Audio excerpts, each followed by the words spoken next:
Di dalam surga itu ada apa saja sih? Maka diterangkan ada beberapa hal yang kita bisa bayangkan tentang surga, walaupun kita tidak akan pernah bisa sama persis dengan kenyataannya, karena surga itu tidak akan pernah tak terbayangkan oleh pikiran kita, tak pernah terlintas oleh benak kita betapa indahnya surga.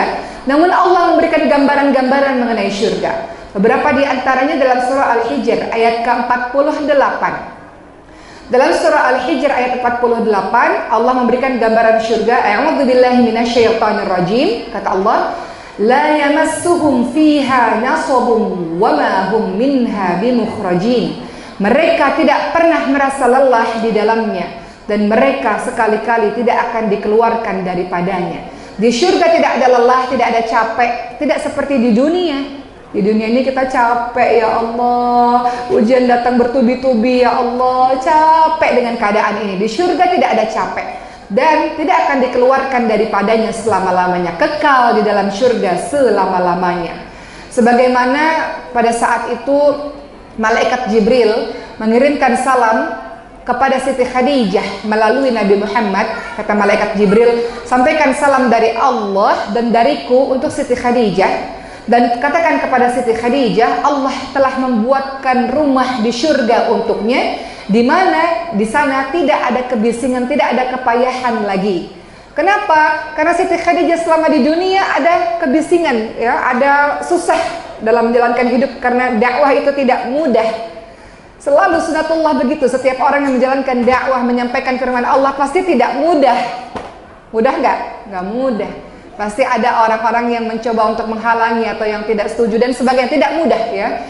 Jadi malaikat Jibril mengatakan kepada Rasulullah, katakan padanya, dia telah dibuatkan rumah di dalam surga.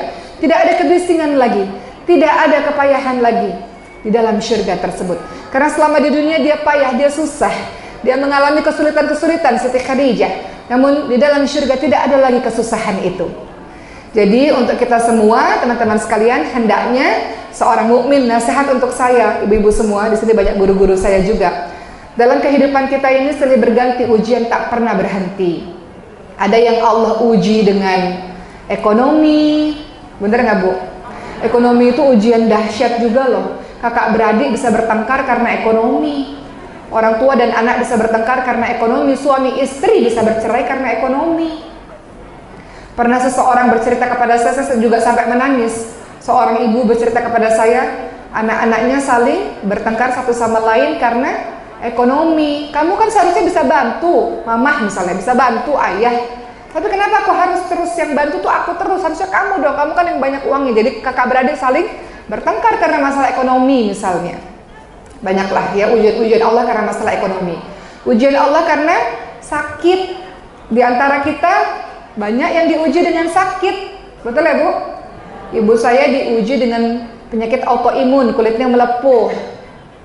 Anak saya ada kelainan langka misalnya. Atau mungkin ibu-ibu di sini ada yang Allah uji dengan penyakit-penyakit berat, penyakit jantung kah, kanker kah, atau apapun itu. Banyaklah di antara kita, saya yakin di antara ratusan orang di sini ada yang Allah uji dengan sakit. Ada yang Allah uji dengan rumah tangganya lagi tidak baik-baik saja. Yang selama ini seharusnya misalnya suami menjadi pelindung baginya, justru orang yang paling menyakiti dalam hidupnya adalah suaminya atau justru anak-anaknya. Ada yang diuji dengan perseteruan antar kakak beradik misalnya, antar saudara misalnya, itu juga ujian yang dahsyat juga. Ada yang diuji dengan terlilit hutang, ya Allah, hutang juga sesuatu yang sangat membuat kita gelisah. Di malam hari kita merasa hina di siang hari. Jadi semua di antara kita semuanya pastilah mendapatkan ujian-ujian dan kita rasa ya Allah susah sekali, ya Allah payah sekali, ya Allah sulit sekali, ya Allah. Namun kalau sudah masuk surga sirna semua kesedihan itu. Jadi bagi orang-orang yang sedih, kesedihanmu tidak berlama-lama, kesedihanmu itu tidak selamanya. Pada saat ini di antara kita yang lagi sedih, yang lagi susah, tidak selamanya. Kelak engkau pun akan bahagia. Pada saat kita lagi bahagia, pada saat ini juga jangan terlalu euforia. Nanti roda berputar dalam kehidupan kita juga pasti akan sedih. Namun ujung dari kehidupan kita adalah surga, ya. Jadi untuk teman-teman semua, jangan terlalu engkau bersedih-sedih dalam menghadapi ujian Allah, karena akhir hidupmu akan bahagia, yaitu surganya Allah Subhanahu wa taala. Baik, Baik-baik saja kah adik di situ? Ada ibunya? Oh ada. Takutnya ibunya hilang. Karena biasanya ada anak hilang biasanya. Baik, nggak apa-apa ya. Baik, kita lanjut ya ibu-ibu sekalian. Kalau begitu, ya, kita bertanya kemudian, amalan apa saja yang bisa membuat kita masuk ke surganya Allah Subhanahu wa taala? Apa kira-kira ibu sekalian? Kata Rasulullah sallallahu alaihi wasallam dalam hadis riwayat Tirmizi dan Ibnu Majah, ketika ada orang yang bertanya pada Rasul, "Ya Rasul, apa sih perkara, hal yang bisa membuat kita ini masuk ke dalam surga? Yang paling banyak membuat orang masuk ke dalam surga itu apa sih Rasul? Kita harus melakukan apa sih Rasul?" Apa kata Rasulullah? Yang paling banyak membuat orang bisa dimasukkan ke dalam surga Allah adalah takwa dan akhlak yang baik. Kedua ini yang kita akan bahas pada hari ini. Takwa dan akhlak yang baik.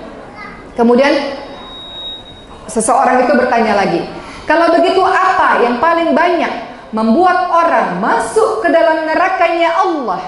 Apa kata Nabi Muhammad SAW? Mulut nih paling banyak masuk ke nerakanya Allah nih, dan kemaluan. Jadi yang paling banyak membuat orang masuk ke surga Allah takwa dan akhlak yang baik. Yang paling banyak membuat orang masuk ke neraka Allah adalah mulut dan kemaluan. Mulut ini mengerikan sekali. Kadang-kadang kita ini mengeluarkan tanpa dipikir terlebih dahulu apa dampaknya. Zaman sekarang ketika orang punya sosial media, nggak pikir dulu apa yang diketiknya, sehingga dia tidak tahu dampak apa yang dia ucapkan atau apa yang dia ketik. Apa sih dosa lisan, dosa mulut ini banyak nggak ibu-ibu sekalian? Apa diantara dosanya? Dosa dusta, berdusta, dosa ghibah, membicarakan orang lain. Kata sahabat, tapi itu kan benar ya Rasul. Yang kita bicarakan benar, namanya ghibah. Sesuatu yang kau bicarakan, yang temanmu kalau dengar dia tidak suka, kau membicarakan dirinya, itu ghibah, menggunjing, ghibah. Kalau bohong namanya fitnah, sama saja dua itu, ghibah dan fitnah sama saja. Hendaknya kita menutup aib saudara kita. Kita ini malah senang untuk membuka aib saudara kita sendiri. Kalau begitu tenang saja. Bentar lagi Allah pun akan membuka aib dirimu. Karena barang siapa yang membuka aib menggunjing saudaranya, Allah juga akan membuka aib dirimu sendiri. Bukankah kita ini juga banyak maksiatnya? Orang-orang sayang sama kita kan bukan karena kita soleh, tapi karena Allah telah menutup aib-aib kita. Betul nggak ibu-ibu sekalian? Ibu-ibu dipuji, Masya Allah, ibu-ibu ini baik sekali, solehah sekali. Memangnya ibu-ibu semua, saya misalnya, kita ini dipuji-puji karena kebaikan dan kesolehan kita? Bukan. Kita ini dipuji, dihormati, ada teman mau datang kepada kita karena Allah menutupi siapa sesungguhnya diri kita ini. Karena tidak ada orang yang bersih dari dosa. Kita pasti semuanya pernah melakukan dosa-dosa yang menjijikkan. Pasti pernah. Nggak mungkin. Enggak. Kita ini bukan orang yang suci. Semua orang pernah berbuat dosa. Betul ibu-ibu semua? Ya, jadi jangan engkau merasa dirimu itu suci sehingga engkau berhak untuk membuka aib saudaramu sendiri. Jadi dosa lisan ini ada namanya dusta, ada yang namanya ghibah, ada yang namanya fitnah, ada yang namanya namimah, adu domba. Ya Allah, banyak sekali di sosial media ibu-ibu sekalian. Ya, bahkan ada yang mengatakan ini nih yang paling banyak bicara nggak baik justru orang-orang berjilbab. Ada yang sampai mengatakan begitu. Sebenarnya tidak boleh kita menyalahkan jilbabnya. Jilbab itu urusan lain, jilbab perintah Allah. Orang yang melakukan itu orang yang tidak menjalankan perintah Allah dan Rasulnya. Yang melakukan ghibah atau fitnah dan kata-kata kotor, kata-kata keji itu tidak boleh keluar dari mulut mukmin. Orang-orang beriman itu terlihat salah satunya dari lisannya. Sampai-sampai Rasul bilang paling banyak engkau mungkin menyangka sholatmu bagus, engkau rutin mengaji di majelis ta'lim, di majelis-majelis halaqah-halaqah ilmu, halaqah Quran dan sebagainya, tapi engkau lupa, engkau tidak jaga lisanmu ini, engkau menyakiti hati saudaramu karena lisanmu ini.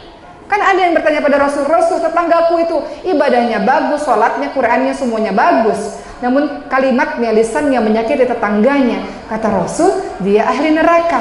Seharusnya sholatmu itu membuat akhlakmu jadi baik, lisanmu jadi baik.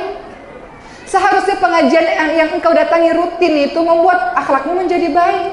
Tapi kenapa lisanmu itu suka berdebat dengan perdebatan-perdebatan yang kasar, dengan perdebatan-perdebatan yang keji, dengan kata-kata yang kotor? Banyak nggak ya teman-teman sekalian? Ngajinya pun mungkin sering, sholatnya bagus, tapi kenapa lisannya tak engkau jaga? Jadi ini nih, lisan ini yang paling banyak membuat kita masuk ke dalam neraka Allah Subhanahu wa taala.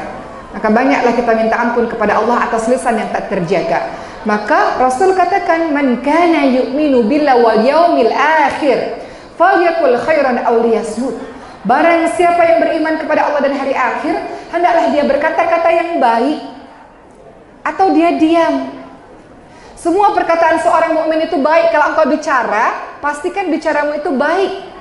Kalau engkau tak mampu bicara yang baik, engkau diam. Dan dalam diammu itu bukan engkau bengong, nggak ngapa-ngapain. Dalam diammu itu engkau berzikir kepada Allah Subhanahu wa taala.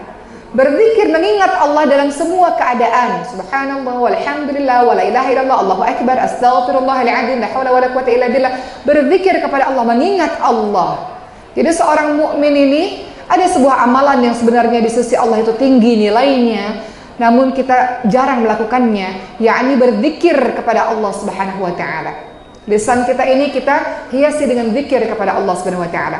Pun kata Rasul, yang paling banyak masuk ke neraka bukan hanya lisan, namun juga tidak bisa menjaga kemaluan. Tidak bisa ujuk-ujuk orang itu kemudian ke kemaluan, pasti pertama pandangan mata dulu, ya nggak Bu? Nanti lama-lama setelah pandangan mata, baru nanti ujung-ujungnya adalah kemaluan, menjaga kehormatan kita. Jadi itulah yang paling banyak membawa manusia menuju ke neraka Allah. Namun yang kita bahas, kita mau masuk ke syurganya Allah. Masuk ke syurga Allah, ternyata kata Rasul yang paling banyak itu ketika engkau masuk ke syurga Allah adalah dengan takwa dan juga akhlak yang baik. Engkau bertakwa. Apa sih takwa itu teman-teman sekalian? Takwa itu sederhananya kita berusaha semampu dan sekuat tenaga kita, apapun yang Allah perintahkan kita jalani. Kita berusaha membenci, menjauhi yang Allah larang kita tidak jalani. Itu takwa secara mudahnya. Apa kata Umar bin Abdul Aziz? Beliau berkata, takwa itu bukan perkara hanya puasa saja atau engkau menjalankan sholat malam, bukan hanya sekedar itu saja. Namun takwa itu meninggalkan yang Allah haramkan dan kau menunaikan apa-apa yang Allah kehendaki, itulah takwa. Maka setelah kau melakukan, engkau akan dianugerahi kebaikan-kebaikan dalam kehidupanmu. Ya. Jadi kita lihat dalam surah Ali Imran ayat ke-102. Kata Allah Subhanahu wa taala, a'udzu billahi minasyaitonir rajim, ya ayyuhalladzina amanu taqullaha haqqa tuqatih wa la tamutunna illa wa antum muslimun. Wahai orang-orang yang beriman, bertakwalah kepada Allah dengan sebenar-benarnya takwa, dan janganlah kamu sekalian mati dalam keadaan tidak beragama Islam. Kamu mati itu harus dalam keadaan Islam, harus dalam keadaan taat kepada Allah Subhanahu wa taala. Janganlah kamu mati melainkan dalam keadaan Islam, dalam keadaan orang yang beriman kepada Allah Subhanahu wa taala. Masalahnya kita ini tidak tahu kita ini matinya su'ul khatimah atau husnul khatimah. Betul nggak ibu-ibu sekalian? Tidak ada yang bisa menjamin. Orang soleh, sesoleh apapun, kan ada satu kisah. Ada orang soleh 40 tahun ibadah, ahli ibadah. Syaitan datang, kata syaitan, wahai ahli ibadah, sudah puluhan tahun kau jadi orang soleh. Tidakkah engkau ingin mencoba sedikit saja jadi orang yang melanggar perintah Allah itu seperti apa? Coba saja sedikit. Bukankah Allah Maha Pengampun? Setelah kau buat dosa, minta ampun saja kepada Allah, kata syaitan. Sedikit buat dosa nggak masalah, karena setelah itu Allah Maha Pengampun. Bukankah Allah Ghafurur Rahim? Bukankah Allah itu Maha Pengampun lagi Maha Penyayang? Syaitan membisik-bisikkan. Kata syaitan, cobalah. Memangnya nggak bosan jadi orang baik terus-menerus? Cobalah sedikit saja. Pilihlah di antara 3 dosa yang menurutmu dosa paling ringan, kata syaitan. Dibisikkan di telinga sang ahli ibadah. Pertama, engkau mungkin bisa mencoba minum khamar seperti orang-orang di luar sana, seteguk saja. Setelah itu minta ampun kepada Allah. Atau kedua, mungkin kau coba, namanya kau nggak ingin coba, engkau berzina dengan seseorang. Setelah itu engkau minta ampun kepada Allah agar kau bisa merasakan nikmat dunia itu seperti kata syaitan. Atau ketiga, mungkin ini agak berat untukmu, tapi mungkin kau bisa pilih, kata syaitan. Mungkin kau bisa memilih membunuh seseorang, Kemudian orang itu berpikir, nggak mungkinlah orang soleh sepertiku ini berzina, dan nggak mungkinlah orang soleh sepertiku membunuh, mustahil. Maka orang ini berpikir, boleh juga, mungkin aku coba minum khamar, apa ya rasanya? Coba-coba sedikit nggak apa-apa. Setelah itu aku minta ampun kepada Allah. Akhirnya dia mencoba, orang ahli ibadah yang puluhan tahun beribadah ini mencoba minum khamar. Penasaran kan? Kata syaitan, cobalah sedikit. Masa nggak mau jadi orang nakal? Sedikit aja, nggak ada masalah. Orang lain nakalnya banyak kok. Kamu udah terlalu banyak ibadahnya, coba aja dikit. Setelah minum sekali, apakah syaitan berhenti? Dari sekali teguk itu? Jangan main-main teman-teman sekalian. Nggak pernah syaitan menghentikan. Setelah satu berhasil akan terus melakukannya. Kata syaitan, cobalah, sekali itu nggak terasa, 2 kali, 3 kali, 4 kali, lama-lama mabuk. Setelah dalam keadaan mabuk, namanya orang sudah akalnya udah nggak ada, gara-gara mabuk ini, gara-gara khamar. Setelah itu ada seorang wanita yang datang menghampirinya, kemudian hasratnya naik, dan akhirnya singkat cerita dia berzina dengan perempuan tersebut. Ketika keesokan harinya dia sadar, kemudian dia rasa malu luar biasa.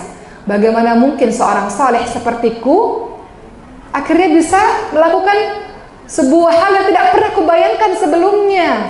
Hati-hati. Makanya Allah katakan jangan dekati zina. Allah tidak katakan jangan berzina loh. Allah katakan wala taqrabu zina, ya kan? Jangan dekati zina. Nggak mungkin setan bilang yuk zina sekarang, nggak mungkin. Setan itu pelan-pelan dia. Yuk pandang-pandangan dulu, yuk curhat-curhatan dulu, yuk pergi dulu deh kemana, yuk lama-lama kena juga perangkap syaitan itu. Setelah berzina kemudian dia pikir, malu sekali, apa kata orang-orang terhadapku? Kalau orang tahu ahli ibadah sepertiku berzina, apa yang akan orang pikirkan terhadapku? Akhirnya dia membunuh perempuan tersebut. Ini sekedar cerita saja. Jadi maknanya jangan pernah kau meremehkan perbuatan dosa, karena bisa saja satu dosa itu menghantarkanmu untuk mengerjakan dosa-dosa berikutnya. Makanya orang-orang soleh ketika dia berbuat dosa, dia takut setakut-takutnya sebagaimana dia bayangkan gunung-gunung akan menghancurkan dirinya. Dia berada di bawah kaki gunung. Kalau dia buat dosa, bagaimana gunung akan menghancurkan dirinya. Tapi orang-orang yang durhaka kepada Allah, dia bayangkan dosa itu seperti lalat yang menempel di hidungnya, lalu dia usir dengan begitu mudah. Dia anggap remeh dosa itu.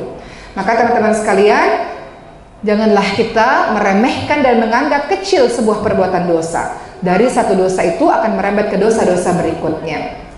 Maka teman-teman sekalian, tadi dalam surah Ali Imran ayat 102, wahai orang-orang yang beriman, bertakwalah kepada Allah dengan sebenar-benarnya takwa. Maksudnya apa? Tidak bermaksiat kepada Allah Subhanahu wa taala. Terus mengingat Allah Subhanahu wa taala, tidak melupakan Allah Subhanahu wa taala baik dalam keramaian maupun dalam kesendirianmu. Allah itu tidak diingkari. Kau bersyukur akan semua nikmat yang Allah berikan dengan terus mengingat-ingat Allah. Berzikir kepada Allah itu bagian dari ingat Allah. Taat kepada Allah, menjalankan, menggunakan nikmat Allah dengan baik, itu adalah takwa, ketaatan, kebaikan di jalan Allah. Ibu-ibu diberikan kesehatan. Kesehatan itu ibu-ibu gunakan untuk baca Quran. Kesehatan itu ibu gunakan untuk perkara-perkara baik. Itu bersyukur kepada Allah. Bagian dari takwa kepada Allah Subhanahu wa taala. Ibu-ibu dikasih harta. Harta itu ibu gunakan untuk bersedekah di jalan Allah. Itu adalah bersyukur kepada Allah dengan sebenar-benarnya. Bukan dengan harta kemudian kita menjadi orang yang membeli atau melakukan hal-hal yang maksiat. Kan ada yang mengatakan dulu miskin taat, giliran kaya raya jadi lupa kepada Allah. Dulu miskin rumah tangga baik-baik, giliran dikasih kaya jadi laki-lakinya misalnya tergoda dengan yang lain misalnya. Kan banyak yang begitu ya. Jadi yang kita inginkan ketika diberikan nikmat oleh Allah, maka kita bersyukur, dan syukur itu bagian dari takwa kepada Allah Subhanahu wa taala. Kemudian Rasul katakan tidak hanya takwa tapi akhlak yang baik. Kita tidak lupa ibu-ibu sekalian, teman-teman sekalian, bahwa menjadi orang yang saleh bukan hablum minallah saja, tapi agama Islam ini hablum minannas. Dalam salat Allahu Akbar, akhir salat Assalamualaikum warahmatullah, Assalamualaikum warahmatullah. Ada hablum minallah di sana, ada hablum minannas di sana.